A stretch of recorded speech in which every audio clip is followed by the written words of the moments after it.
Hier eerder had het tuinhuisje stien, in de prachtig onderhouden tuin van het Poptaslot. In 1949 is het verdoen, oont het dit weekend voenwaard toch een vrijwilliger van het slot. In de sleert bij het Poortengebouw.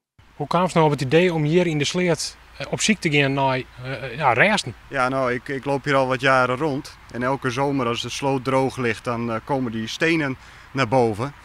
En ik vroeg me altijd af wat het nou precies was. En ik dacht dit jaar maar even de laarzen aan en graven.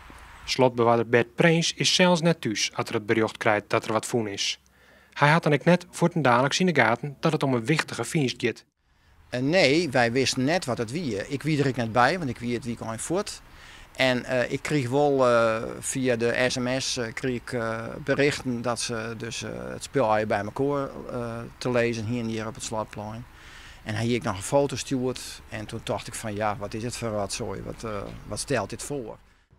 Dat het dus net om samen wat brokstikken gaat, dat blikken uit de kromming van een van de gruttere stikken.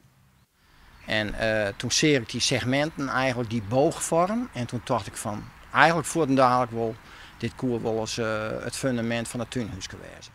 Boppen in de poorten van het Poptaslot staan er 2 ruiten van het verdoende theehuisje. En ook die hebben diezelfde kromming. Op een oude tekening is boppen dat te zien waar het huisje ongeveer stien had. In de sleert liggen nog meer brokstikken vast in de modder. Ik dat maar nog naar boppen. Ja, dat gaan we nog doen. Maar dat is een erg zwaar stuk. En die andere stukken die hebben we al met 2-3 man naar boven gehaald. Met wat shorebanden eromheen.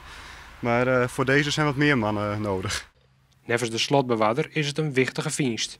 Zo kunnen ze beter achterhalen hoe het tuinhuisje er eer uitzien had. Wat er nou maar de brokstikken gebeuren zal, is nog net duidelijk.